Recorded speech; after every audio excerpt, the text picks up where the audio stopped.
Le Seigneur soit avec vous. Évangile de Jésus-Christ selon saint Matthieu.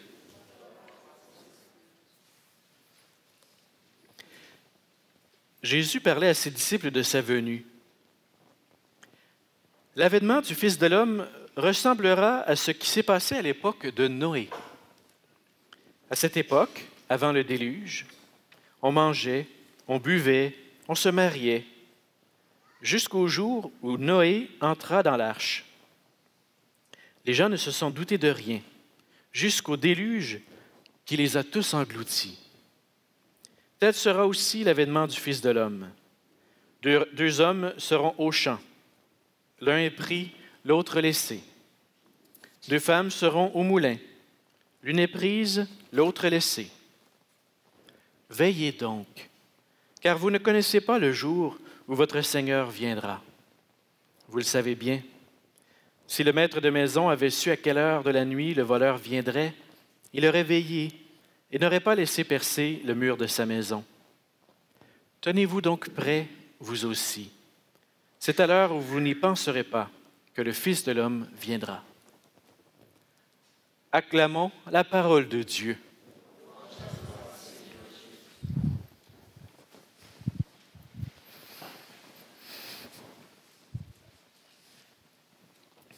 Alors ce soir, j'intitule mon homélie « Le meilleur achat, le plus beau cadeau ».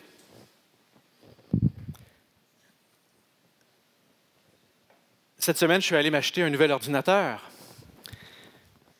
J'ai été un bon consommateur. C'est quelque chose d'acheter un nouvel ordinateur, vous le savez, hein?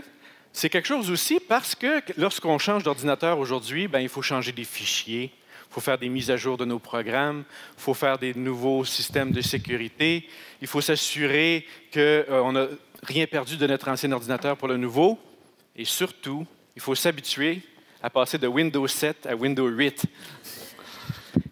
C'est pas si pire que ça, mais il reste qu'il faut s'habituer à un nouveau style d'ordinateur, une nouvelle affaire, et ça prend du temps avant de finir toute cette transition-là. Eh bien, cette semaine, j'arrive dans un magasin donc pour m'acheter un nouvel ordinateur. Je ne vous dirai pas quel magasin.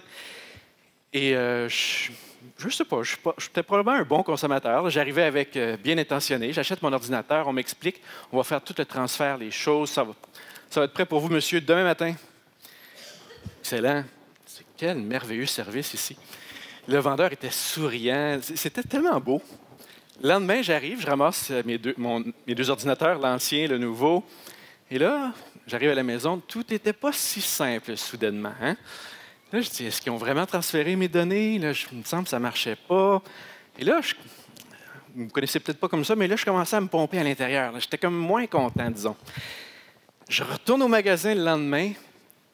Puis, je n'étais pas content. Je me dis, il y a quelque chose qui manque dans toute cette transaction-là. On dirait que, comme consommateur, on est là pour défendre nos droits, puis là, j'ai payé, puis là, il faut que j'ai droit à mon service. Là, j'arrivais au magasin pour la 3e fois en 3 jours, et là, j'arrive avec mes 2 ordinateurs. Là, il y a un monsieur qui me reçoit avec un grand sourire, hyper compétent. Il a pris 7 minutes. Il m'a tout dit, « Monsieur, regardez, c'est ici, là. » Là, il m'a tout transféré ça, il m'a ouvert les programmes. Moi, j'étais comme, « Wow! » J'ai dit, « Monsieur, vous êtes un grand homme, vous, c'est merveilleux. » Je suis sorti de là enchanté. Mais, voyez-vous, dans la consommation, des fois, qu'est-ce qui peut manquer? C'est juste un peu d'humanité. Et cet autre commis-là au service, il a fait preuve à mon endroit d'humanité. Et il m'a transformé, il m'a reviré comme une crêpe, si vous voulez, avec juste un peu d'humanité et de service. Ça me fait du bien. Il me semble qu'à ce moment-ci de l'année, on est immergé dans un univers de consommation. C'est de ça que je veux vous parler ce soir. Savez-vous que l'an passé, pour le temps des fêtes, quelle est la moyenne que les familles canadiennes ont dépensée pour les fêtes? Ça inclut les cadeaux, la nourriture, la décoration, les boissons, tout ce que vous voulez. En moyenne, l'an passé, 1 182 $. Ça, c'est la moyenne canadienne. C'est de l'argent. Et les gens, ils en mettent. Il y a une consommation incroyable.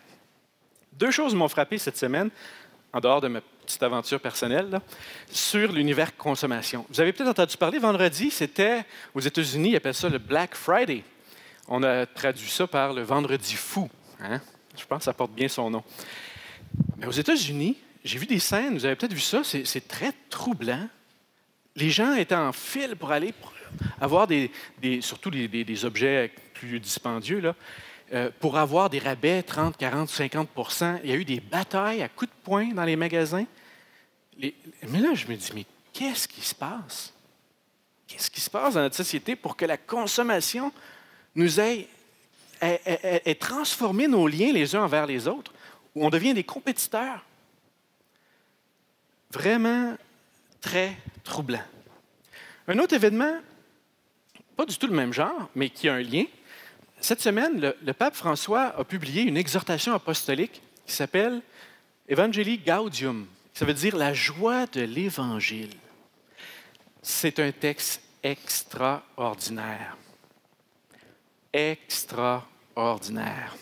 Lisez-le. Écoutez, notre archevêque nous a dit, nous invite, lisez le texte. Moi, je vous dis, lisez le texte. Ça vaut vraiment la peine. Il faut lire ça. C'est de toute beauté. 170 pages, mais vous avez plein de temps libre ces temps-ci. Hein? Vous avez sûrement l'occasion de lire ça, il n'y a pas de problème.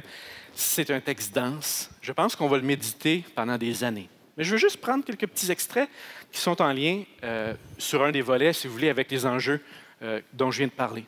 Le pape fait un regard très, très profond sur les défis dans l'Église et dans la société. Puis il le fait avec beaucoup d'humour puis d'humilité. Il va dire, attendez pas du pape qui a une parole définitive sur tout ce qui se passe dans le monde. J'aime ça. Il reste qu'il nous partage sa lecture, sa vision des choses. Par rapport à l'économie, puisque c'est de ça dont je parle, le pape est inquiet parce que ce qu'il voit là où il est, c'est qu'il y a de plus en plus dans le monde une accentuation des écarts entre les riches et les pauvres. Il y a des enjeux, je dirais, planétaires d'inégalité sociale. Et il y a des phrases très fortes dans le texte.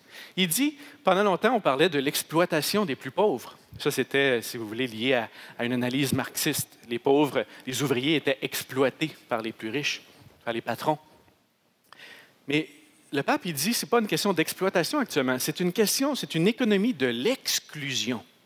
C'est-à-dire, ils ne sont même plus exploités, ils sont juste plus dans le système.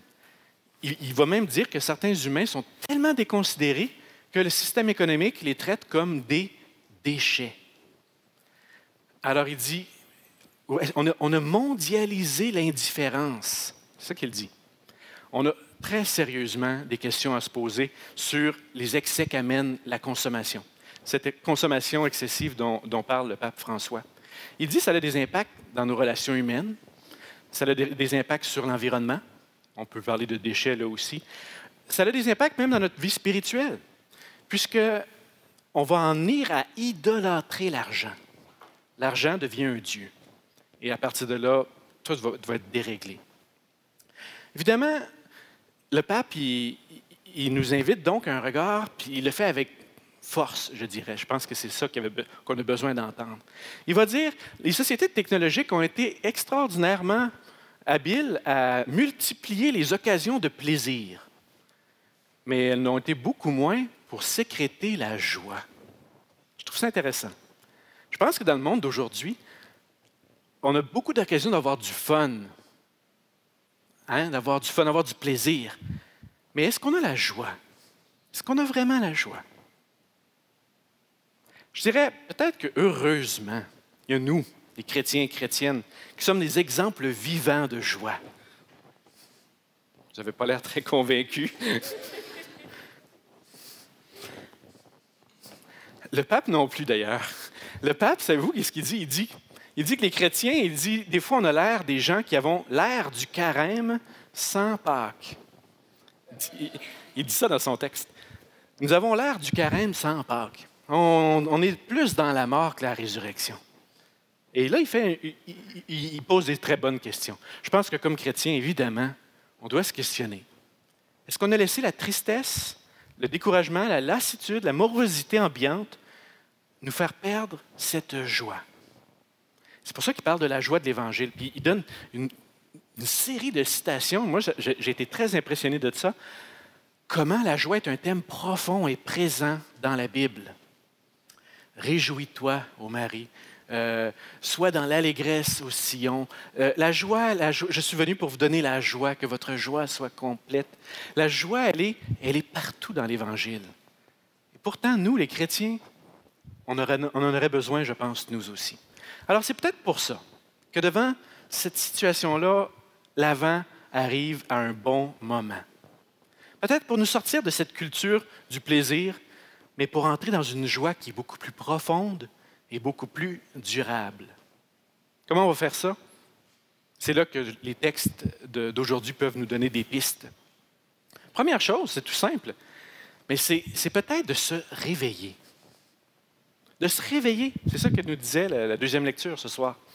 Nous vivons comme dans un sommeil, une vie un petit peu somnambule. Réveillons-nous. Vivons notre vie en pleine conscience. Vivons l'instant. Soyons toutes là. Soyons présents dans ce qui se passe. Se réveiller, ça veut dire aussi de devenir et de cultiver en nous un état de veille. Et là, vous allez voir, c'est un thème qui est très courant dans la Bible. On nous invite à veiller, à être vigilants. Ça signifie donc un effort pour persévérer, être fidèle. Ça veut dire un effort pour être prudent, pour ne pas prendre n'importe quoi aussi. La vigilance, c'est pas facile, surtout quand il ne se passe rien. On disait qu'au Moyen Âge, il y avait des vigiles. C'est ceux qui veillaient la nuit. Ils se promenaient dans les villages, puis il ne se passait rien la nuit. Hein? Alors, ils criaient à toutes les heures. C'était comme une manière d'avoir l'heure. Ils criaient pendant la nuit. Ils disaient « Tout est calme. Dormez, bonnes gens. Il ne se passe rien. Dormez. » Bien, être vigilant, ce n'est pas être en étente quand il ne se passe rien. Ça veut dire préparer. Ça veut dire anticiper en nous ce qui vient. Parce que c'est ça le grand mystère chrétien. Nous ne sommes pas en attente de quelque chose qui n'arrivera jamais, mais d'un Dieu qui vient à nous. C'est ça l'Avent. Ça vient de cette idée de la venue. Dieu est celui qui vient. Alors, si on pouvait entrer dans cette vigilance, on verrait qu'on n'a pas de temps à perdre. On peut déjà se préparer. Le texte nous dit de se tenir prêt. Alors, on sait, quand on reçoit la visite des amis, bien, on se prépare le cœur. Puissions-nous, nous aussi, nous préparer à une rencontre authentique. Je reviens aux thématiques de notre année pour le temps de l'Avent. Nous voulons vivre des rencontres authentiques. Nous voulons être en attente, nous préparer. Et c'est la manière, je pense, d'entrer dans cette joie-là. Alors, je termine avec ça ce soir. Mon message est tout simple. À ce moment-ci, c'est peut-être pas la chose la plus importante de chercher à tout prix ce que j'appelais le meilleur achat. Bien sûr, on fait partie de ce monde de consommation, là. Ça, on n'en sortira pas. Mais la clé, c'est de ne pas réduire notre vie à ça. C'était peut-être ça que Jésus évoquait dans l'Évangile en parlant des gens à l'époque de Noé. Ils mangeaient, ils buvaient, se mariaient. C'est-à-dire, ils étaient comme dans leur univers et ils étaient comme pas préoccupés de plus large qu'eux autres. Donc, ne réduisons pas notre vie à de simples consommateurs. Soyons des veilleurs. Préparons la rencontre. Et on va être surpris parce que le Seigneur va venir à nous, dans nos frères, dans nos sœurs, autour de nous. Et il est déjà là, il s'en vient, il va nous surprendre. Puissions-nous, à ce moment-là, goûter à cette joie, la joie de l'Évangile. Amen.